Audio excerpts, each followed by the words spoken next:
Cara ini luar biasa sekali, saya hari ini sudah diundang ke sini, suatu kehormatan nih buat saya nih. Iya. Saya juga suatu kehormatan bisa duduk bersampingan dengan wakil ketua Komisi 10. Iya. Lama banget saya menunggu momen ini loh, Pak. Masa sih? Iya, banyak banget pertanyaan yang ingin saya tanyakan. Siap, tapi sebelum ngomongin soal, karena kita akan membahas soal P3K Guru yang nasibnya masih abu-abu. Walaupun di beberapa media sudah menyatakan kalau tenang, P3K Guru sudah diangkat dalam waktu dekat di tahun P3K Guru yang tahun 2021, 2022. Ya. Tapi bagaimana? Itu belum merata, masih ada yang belum nih. Gimana nih, Pak? Ya, ini kisah panjang ya, P3K yang sebelumnya dulu kita ingat ada yang namanya guru honorer yang belum terangkat. Saya lupa namanya apa ya dulu, P2 atau apa gitu ya. P1 atau P2 P1, gitu P2 ya. Itu. Nah, memang kalau kita lihat pada era zaman Pak SBY itu sempat mengangkat jumlah PNS itu sampai 1 juta lebih ya, di antaranya guru paling banyak juga. Lalu kemudian hampir 9 tahun tidak ada pengangkatan. Jadi tentu saja setiap tahun selalu ada penambahan guru-guru honorer karena setiap tahun juga ada 80 ribuan ASN atau PNS, guru PNS yang pensiun. Iya. Jadi sementara sekolah-sekolah perguruan tinggi yang mencetak guru setiap tahun juga menambah ribuan guru. Nah, konteksnya adalah kemana mereka harus bekerja? Pasti ke tempat pendidikan, ke sekolah. Nah, ketika masuk di sekolah, slot PNS-nya tidak bertambah, tetapi kebutuhan untuk mengajarnya juga sangat dibutuhkan, akhirnya terjadi adalah honorer tadi. Nah, masalah terbesar dari honorer adalah, kalau saya lihat ada 2 poin. Tidak terdata dengan baik. Yang pertama, artinya kadang-kadang juga ya karena berdasarkan kenal, karena berdasarkan mungkin karena ini family atau nggak tega, udahlah kamu jadi honorer. Ya. Yang kedua, ini juga permasalahannya, karena faktor tim sukses. Ketika ada bupati, kepala daerah, sebagai hadiah bagi tim sukses, kamu jadi honorer. Asas hutang budi itu ya, pembalasan itu ya. Nah, faktor inilah yang membuat akhirnya antara demand and supply, antara kebutuhan dunia pendidikan dengan supply-nya kadang-kadang tidak sinkron. Yang dibutuhkan guru matematika, tapi yang masuk di sana mungkin ya ada guru agama, ada guru yang lainnya dan seterusnya. Jadi ketika ini menjadi tidak sesuai antara rasio kebutuhan dengan penyiapan, maka yang terjadi ada ya kita sebutnya oversupply honorer di satu sekolah. Saya pernah ketemu ada satu sekolah yang honorernya itu ada 60. ASN-nya hanya 3 atau 4. Jadi saya lihat kok banyak sekali gitu ya. Ada yang honorernya hanya 2, ASN-nya 8. Ada juga seperti itu. Jadi menurut saya rasio perbandingan inilah yang harusnya kita fixkan, rasio perbandingan dan kompetensi daripada guru itu sendiri. Nah, kami perjuangkan ini sejak tahun 2000, ketika saya masih di Komisi 9, saya memperjuangkan bidan, dokter, perawat ya, yang honorer untuk masuk. Hampir 49.000 lah yang masuk pada saat itu. Sementara yang guru ini ratusan ribu, jumlahnya hampir pada saat itu hampir 400.000. Pemerintah menjanjikan untuk secara bertahap akan diberikan kesempatan. Lalu kemudian 2019 kami perjuangkan kembali, ketika saya masuk sebagai pimpinan Komisi 10, kami perjuangkan kembali saya sekali lagi saya lupa istilahnya P1 atau P2 itu tadi ya. Ternyata aturan baru ASN harus melewati tes. Akhirnya kami desak pemerintah, kementerian untuk membuat peta jalan kebutuhan atau roadmap kebutuhan guru. Ya, tenaga pendidik, guru. Maka dibuatlah guru dulu.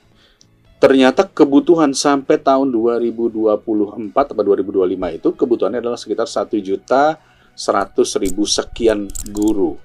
Maka segera buatkan formasi untuk 1 juta sekian guru. Akhirnya Kemendikbud menyiapkan kita butuh 1 juta guru sampai 2024. Berarti yang saat ini ngantri bisa masuk sini, tapi karena Undang-Undang ASN harus melewati tes. Maka kami bilang lagi, beri afirmasi.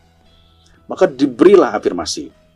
Jadi yang usia 50 tahun ke atas, saya lupa ya, berapa tahun? 50 tahun 5 ada. tahun ke atas itu free 100% afirmasi. Lalu yang 35 tahun ke atas ada afirmasi 30% atau berapa gitu ya. 10% untuk 10%. Loloslah ini. Lolos 200.000, bahkan terus kemudian melalui afirmasi lolos lagi 300.000. Saat ini sudah lolos 500.000. Berarti masih ada sisa 500 masih banyak.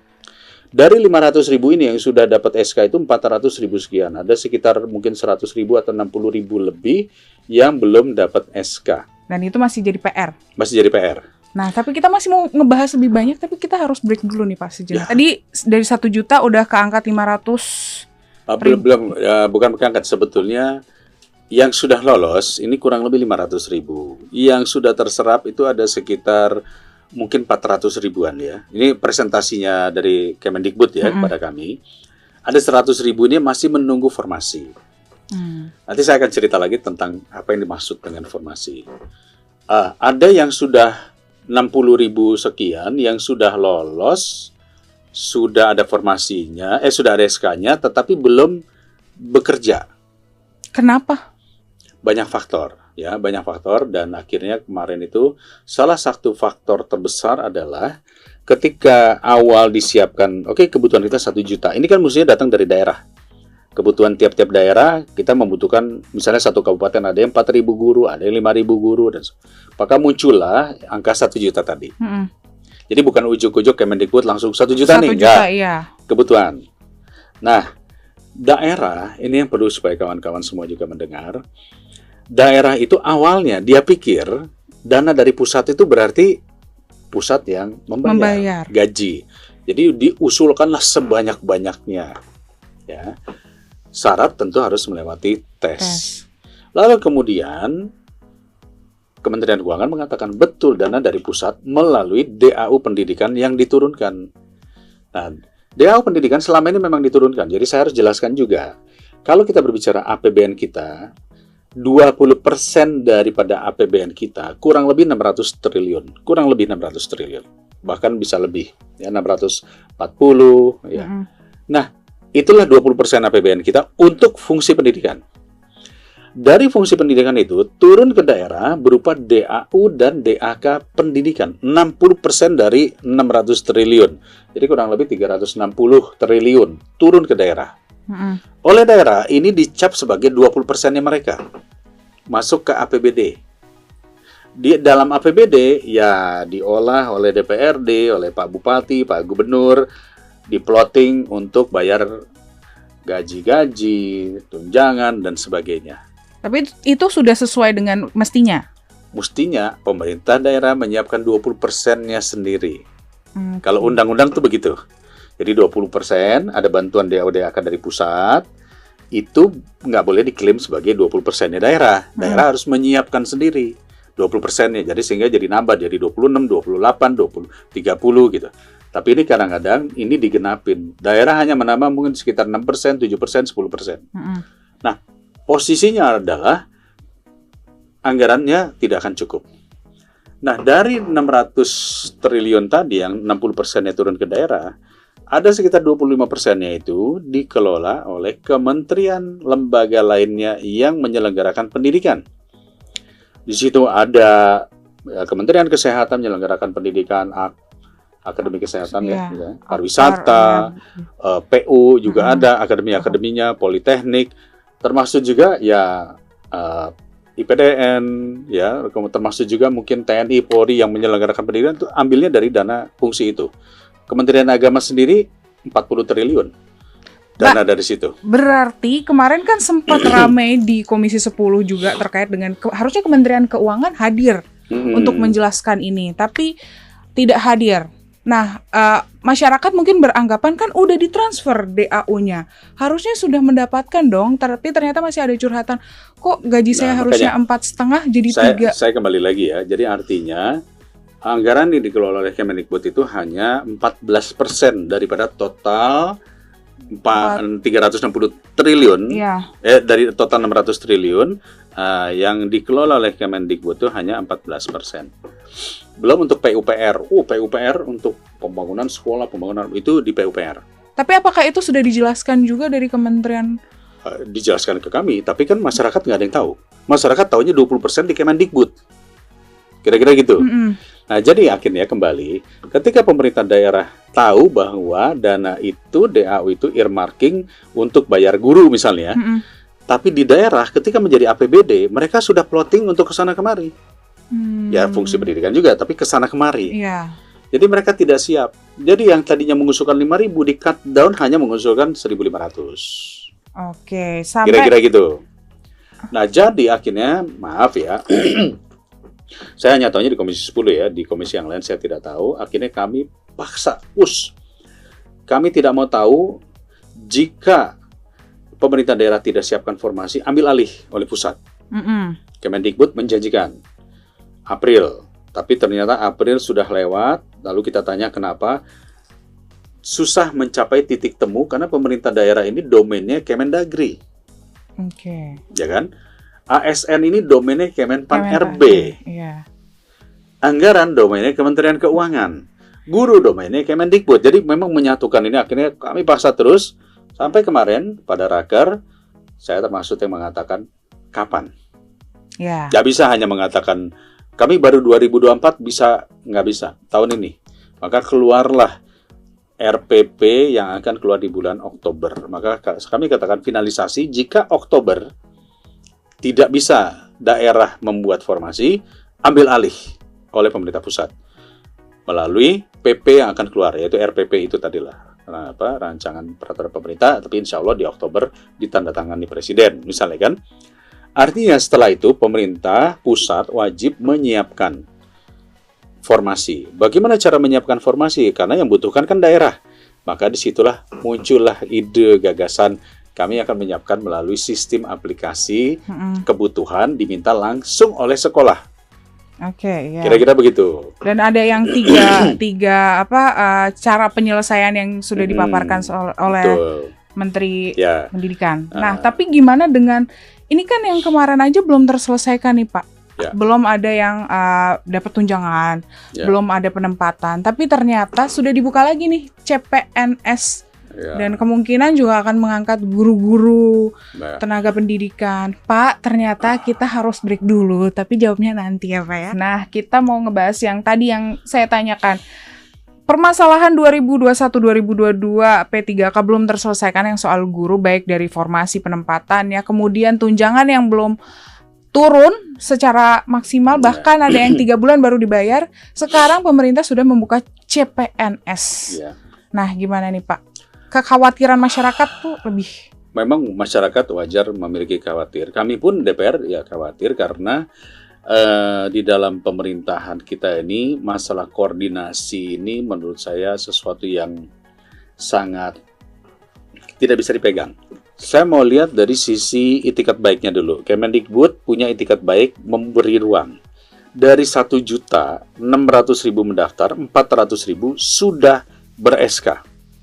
Bahkan sudah bergaji. Hanya yang bergaji ini nggak pernah datang ke kami lagi. Pak, kami sudah dapat gaji loh. Nggak gitu. Di confirm ya. Harus kami panggil juga. Nah, yang 100.000 belum dapat formasi, belum dapat gaji, inilah yang terus-menerus bersuara.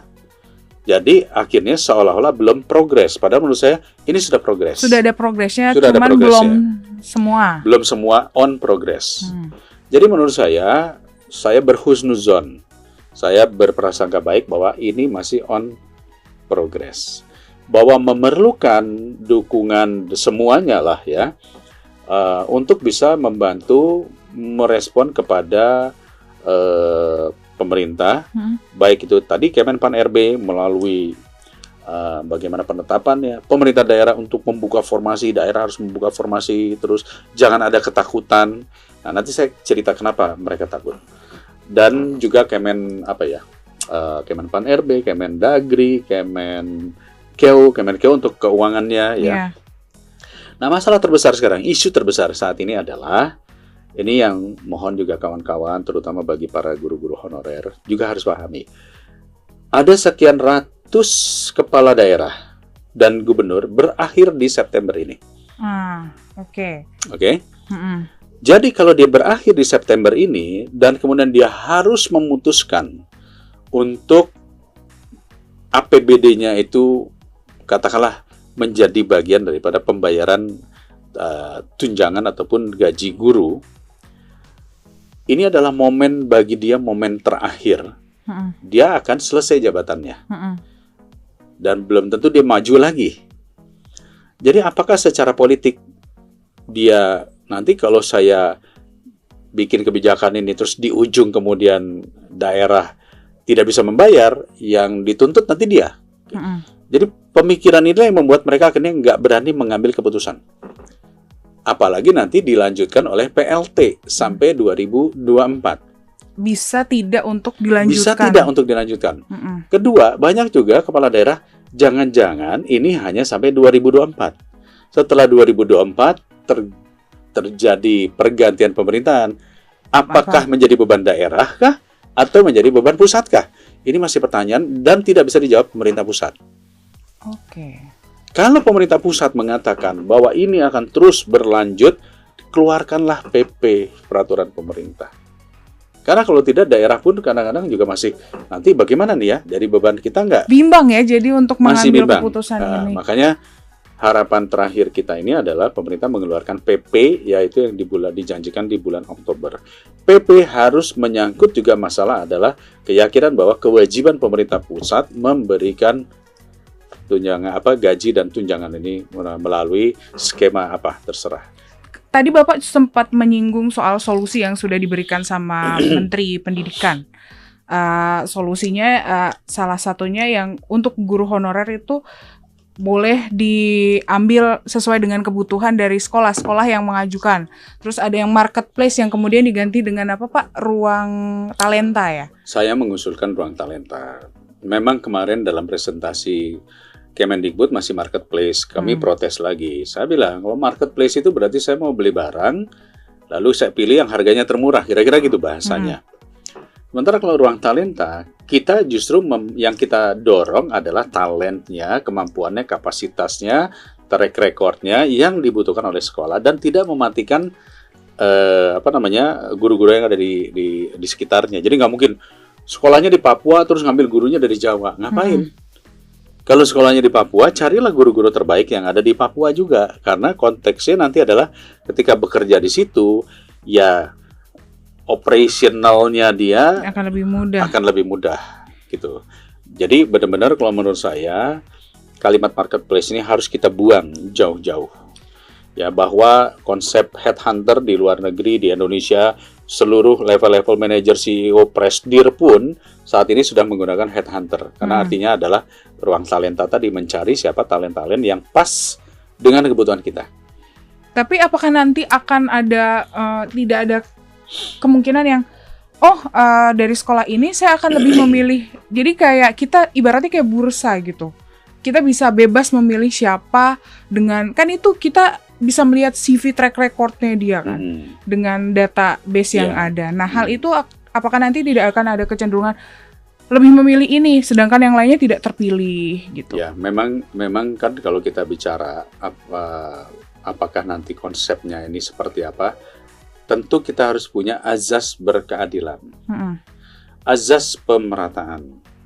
Ya, jadi jangan karena faktor dialah yang talentanya terbaik maka dia yang akan diperebutkan gitu. Enggak, harus ada azas pemerataan di daerah tersebut, siapa saja. Nah, azas pemerataan ini itulah yang disebut sebagai merit system. Orang yang punya kualitas, spesifikasi, kualifikasi dan sebagainya, dia yang ada di posisi di atas. Orang yang tadi hanya karena kenalan kepala sekolah, temannya, keluarganya, ya kalau merit sistemnya tidak masuk, maka dia grade-nya tentu tidak di atas. Nah, fungsi itu tentunya yang tadi sama seperti kayak kita mau mencari presiden saja. Kan sebetulnya ya survei itu kan salah satu bentuk untuk menunjukkan siapa nih sekarang yang memiliki KPI-nya dan sebagainya. Jadi kita juga nggak boleh alergi bahwa talenta kita ditunjukkan. Anggota DPR pun kalau nggak sering muncul di pemberitaan, muncul di media sosial, nggak berbuat sesuatu, lantas orang mau milih dia karena faktor apa? Karena faktor populer saja kah? Karena faktor apa? Jadi tetap KPI itu memang harus dipublish. Karena kalau nggak, kita tidak ada yang tahu siapa dia. Nah, fungsi ruang talenta itu sebetulnya adalah menunjukkan ini ada orang-orang yang memang punya talenta yang baik. Dia talentanya matematika. Jadi jangan dia ditaruh pada fungsi guru sejarah. Jadi lebih kepada menempatkan talenta pada kebutuhan yang tepat. Seorang yang ahlinya pegang kamera, jangan dipaksakan dia ditaruh dipegang sound. Sound engineer misalnya. Visionnya akan berbeda. Nah, sebenarnya konsepnya adalah seperti itu. Itu azas merit system tadi. Kedua tentunya adalah azas keadilan. Kalau di sekolah itu sudah ada, ngapain cari dari luar? Oke. Gitu. Kalau terkait dengan, kan itu juga ada kemampuan diperbolehkan sekolah yang tahu kebutuhannya untuk akhirnya membuka peluang menerima atau merekrut guru-guru secara langsung. Nah, apakah itu nanti tidak ada kemungkinan kayak, ayo udah deh, kembali lagi ke azas-azas? Ya, jadi gini ya Mbak Nadia, mesti Mbak Nadia pahami. Kalau di yayasan, di swasta tuh sebetulnya hal-hal kayak gitu tidak jarang terjadi, karena mereka ya pasti mencari orang-orang yang terbaik untuk dibayar sendiri. Kan mereka yang bayar kan? Atau kalaupun keluarganya, ya keluarganya dipaksa harus menjadi baik dan bagus. Yang bermasalah itu di negeri, Mbak. Karena ditanya apa bedanya? Bedanya kalau sekolah itu di bawahnya dinas pendidikan, dan dinas pendidikan itu di bawahnya kepala daerah bupati, kadang-kadang itu tadi, ketika ada kepentingan pilkada, kadang-kadang guru ini yang tadi saya katakan ada cantelan tim sukses. Nah, itu. Sehingga penempatannya bukan karena kompetensi, tapi karena faktor tim sukses. Banyak kepala sekolah akhirnya mengatakan, waduh, kami nggak bisa ini Pak, karena guru ini ternyata tim suksesnya Pak Bupati. Malah kami nggak bisa negur gurunya, dia lebih dekat ke Bupati. Nah, hal-hal kayak gini juga banyak terjadi. Nah, bagaimana tadi pertanyaan Mbak Nadia, kalau gitu kepala sekolah yang akan menjadi lebih berwenang. Memang usernya adalah kepala sekolah. Okay. User pendidikan. Itu sebabnya pemilihan kepala sekolah juga harus merit system. Nggak bisa pemilihan kepala sekolah based on karena dekat sama bupati. Gitu. Berarti harus PR-nya agak panjang ya, harus meluruskan dari atas. Jadi nggak kita bicara selesai hanya di ruang talenta, tapi bagaimana proses menjadi kepala sekolahnya pun itu melewati proses bahwa dia kompeten sebagai kepala sekolah. Sebenarnya masih banyak lagi nih pertanyaan yang harusnya saya pertanyakan. Tapi karena ternyata dari tadi kita udah dikodein, waktunya udah habis, 3 segmen sudah